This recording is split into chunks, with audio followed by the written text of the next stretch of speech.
This is the Night Wolf howling at you, and today we have in front of us the 2-pack of Ralph Steeler Pulaski and Shortfuse, part of the G.I. Joe Classified series of figures. Go ahead and take a look at this box. We turn it sideways, we got some images here, and it looks like Shortfuse there is wearing a pair of glasses underneath his helmet and visor. And I don't know about you guys, but I did not notice a pair of glasses in there from what we could see in the front of the package. Doesn't mean there aren't any in there. Doesn't mean there aren't any glasses in there, but we'll see. Just the normal G.I. Joe BS where, you know, they really do need to go ahead and give us a guide as to what all these different things mean that they can update regularly. What is the point of having the internet if you're not going to actually like have product information that's actually useful? And of course, on the back of the box, we just see some figure information here. We see a nice little display rendering here. And again, Shortfuse is not wearing glasses underneath his helmet there. So I'm kind of confused as to why he's got them on in the other thing if he doesn't appear to come with them. But let's go ahead and open this sucker up, shall we?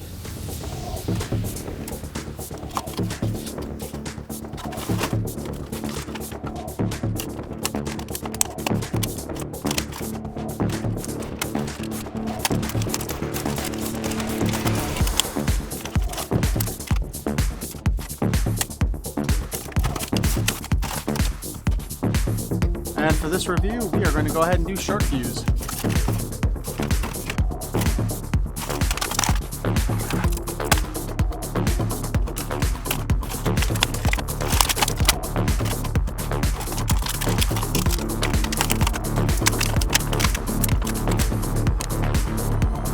So actually, it did look like Shortfuse's glasses were in plain sight, and I just didn't see them.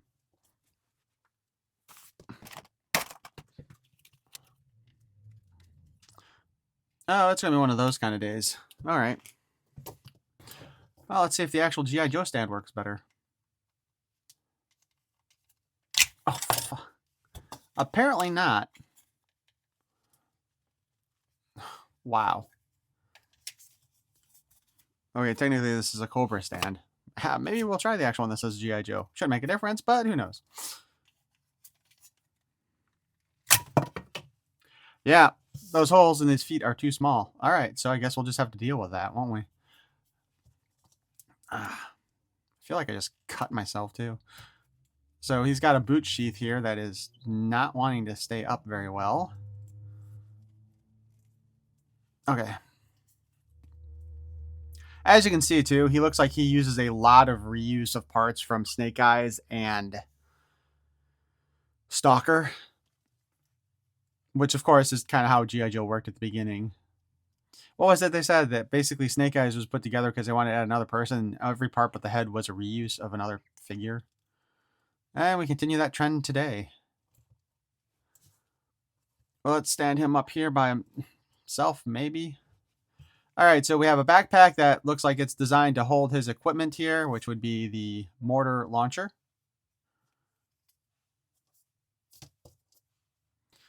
How this all goes on here is anybody's guess, though, but because I love G.I. Joe's habit of not actually telling us how to pack anything on the equipment here.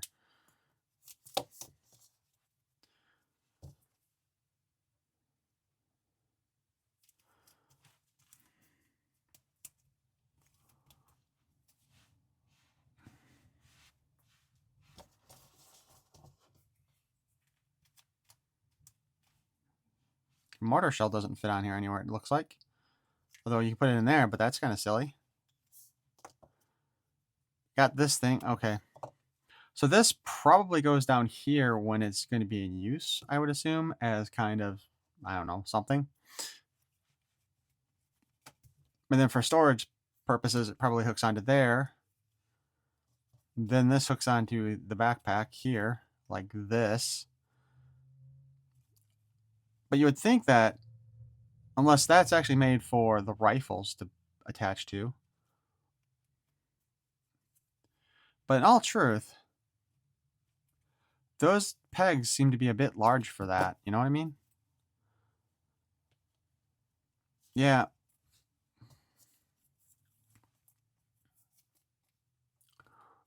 Neither one seems to be big enough to hold those. So I'm not going to do that.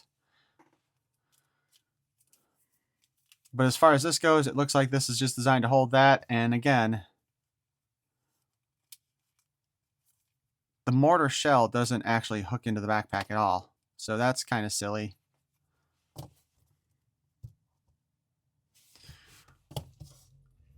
But again, we got his glasses here.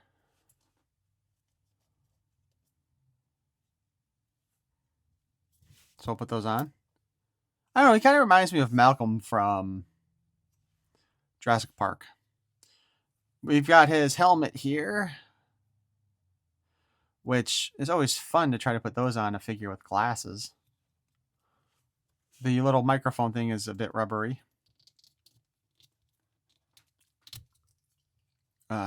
Yep.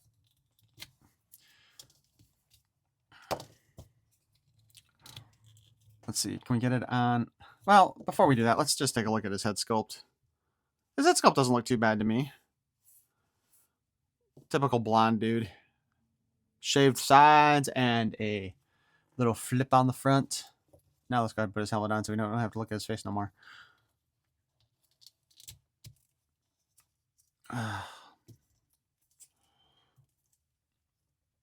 I do love this about G.I. Joe helmets when they have like little doodads there where it doesn't actually seem like it fits right. See if we can get his glasses on.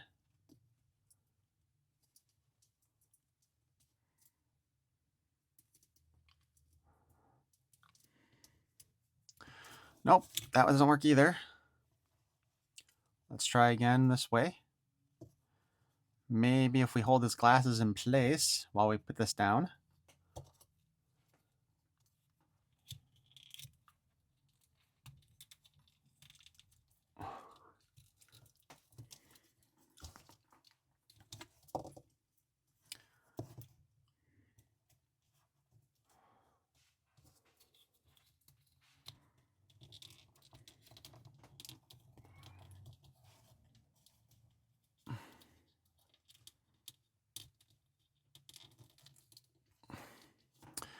All right, so I am going to give up on that idea.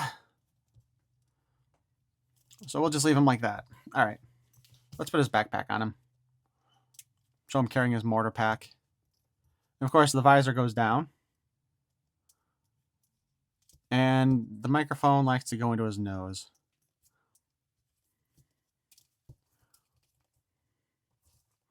His accessories include, if he'll stand here, because again, we couldn't get him to stand on a stand because of his hole's too small, which yes, that is a personal problem. I'm going to say this is a new gun because I have yet to really notice any other wrapped weapons like this, but that must be some kind of personal thing to help make it a little bit easier to hold or more comfortable, which we can slide that into his holster. Maybe. And that little fucking sheath on the bottom just came off again, or slid down. Stop. Oh, man, I hate this thing. He comes with a survival knife, which goes in the sheath that doesn't want to stay on his freaking ankle. Although, I wonder, it would seem kind of silly to me if they like, because the knife doesn't really want to fit in the sheath very well. It's very sticky, so to speak. But it'd be kind of silly for them to have put the, unless of course it got packed wrong, but the knives backwards. You know what I mean? Because most of the equipment on the one side should go with the one figure, theoretically. But here he's got his knife in place, his gun in place, and he is just standing there, maybe. We do have, again, the mortar shell that came with the mortar launcher. We've got a wrapped up rifle here. This probably seen some action. And then we have another gun. I believe we've gotten this one previously with other sets. It still has a magazine that comes out. Also has a magazine that comes out. So that's all of our accessories. Let's talk articulation. Take the backpack off. Head is on a ball joint and can spin around. There is no hinge at the top of the neck like we used to get with the older G.I. Joe figures. He can do the chicken neck thing a little bit because the neck also is like on there, pegged in somehow. Pegged in with a ball joint, most likely. Because I'm not about to take apart a G.I. Joe figure just to see what's inside. Hinge at the ab. So we got the ab crunch going on here. Hands up and down. And we have a butterfly joint. Gives us a little bit of extra movement on the side there. Arm spins in 360. Double jointed elbow. Very tight on this figure. Hands spin 360. This has up and down articulation on it. This hand spins 360. And it has in and out articulation on it. So he's got separately articulated hands. Waist swivels and rolls around like a roly-poly. A wibble wobble. Yeah, that's what they used to be called. Wibble wobbles, right? Wibble wobbles wobble, but they don't fall down. We have drop down hips. Both of them are individual. We can kick up forward that way. We can kick back about that far. And of course, we can kick out. We have a double joint at the knee if it wants to move, giving us that sort of thing. We have the thigh cut underneath the equipment bag that, doesn't open up or hold anything. Just looks there to be pretty. Boot cut still. And a hinge at the ankle that goes up and down. Oh, and it can spin all around.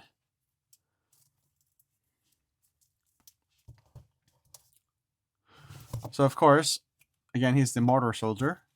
He can hold on to his backpack, theoretically, like that. Although I just took that off. Probably shouldn't have, but, whatever. Now, we want to set his equipment out for him to use, which looks to go like this, because once again... Oh, that's interesting. I didn't realize that. This is actually a ball joint in here, this peg. So that helps you with the angling. I'm guessing that's mostly what this is for, is a little bit of backlash and angling.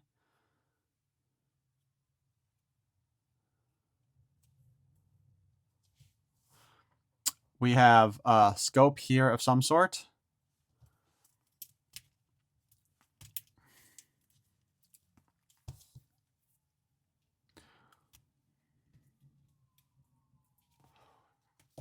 The real question is, how well can he hold the mortar shell in his hand?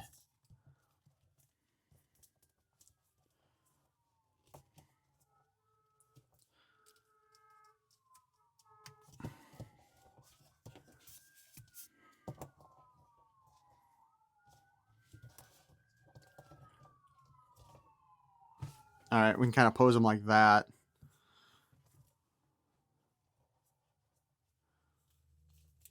But of course, the whole thing with a mortar is you would drop it in and then it would immediately launch out. So let's see. I guess I'm not really sure how this would work. I mean, they're obviously trying to figure out the trajectory, look through there, but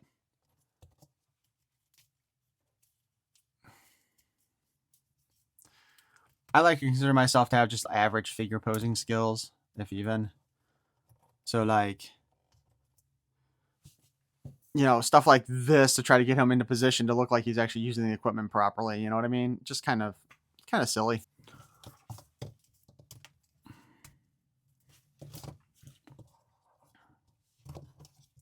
Most of the time, too, it seems to me like whenever I've seen people use a mortar in the movies, a lot of times they're standing up here so they can drop it in from above.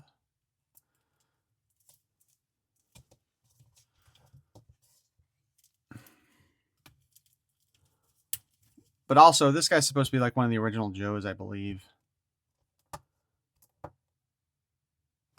Now, because he did exist back in the 80s, we do have a file card for him. Shortfuse, Mortar Soldier. File name, Freistadt Eric W. Primary specialty, artillery. Secondary specialty, infantry engineer. Birthplace, Chicago, Illinois. It's probably where he learned to use all of his weapons on the streets of Chicago. Shortfuse comes from a military family. Father and grandfather, both career top sergeants, enjoys abstract mathematics and can plot artillery azimuths and tribulations in his head. I have never seen that word before. I'm not going to lie. Specialized education, artillery school, engineering school, advanced infantry training. Qualified expert in the M14, the M16, the M1911A1, M76 grenade launcher. M2, 60mm light mortar. M1, 81mm medium mortar. Shortfuse is logical and sensitive. Has a tendency to blow his stack, hence the nickname Shortfuse. So I'm going to just straight out say that there's some big time cheating going on with this product shot here, because you cannot get that angle with this thing without having the back of it lower than the front somehow. And it kind of looks like that's what they did, or they have a shorter mortar setup. Like maybe when they went to take the picture, they might have cut part of it down a bit and glued it back together sort of thing, and then fixed it in Photoshop afterwards. But you can't really get the angle it shows on the back of the box. That being said, overall in this figure is I have no real connection to this guy. Like, I try and even think, I don't even remember him in the cartoon series at all. And I didn't have like a lot of those early Joes except for Snake Eyes and Scarlet. I do think, however, that if they gave him glasses like they did, and then there's not really a good way to put the helmet on with the glasses, I'm not sure why the artwork shows that. So I think that's kind of silly. And I mean, seriously, just look at this is me trying to recreate that image on the back, and it just doesn't really work well at all the way it is. So I'm not too thrilled with the way this one turned out. I mean, as far as just an average G.I. Joe figure goes, he's fine. I'm not sure how I would display him though, just because there doesn't seem to be a good way to display him with his mortar out. That sounded dirty. But he was part of the 2-pack, and I've been pretty consistent with buying my G.I. Joe stuff. Like, the only things I think I'm kind of missing from my collection are some of those recolors that they did early on for the first wave, and that's about it. I've lost some figures along the way, too, where I don't know where they went, like the Amazon exclusive Storm Shadow.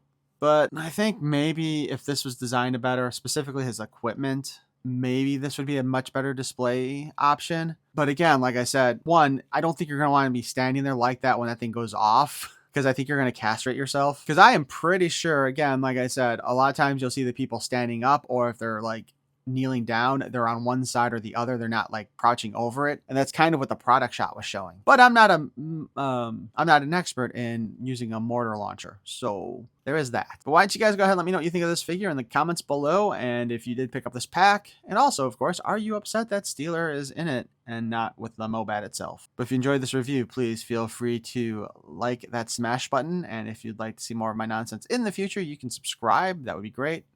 Thank you for watching. Peace and love.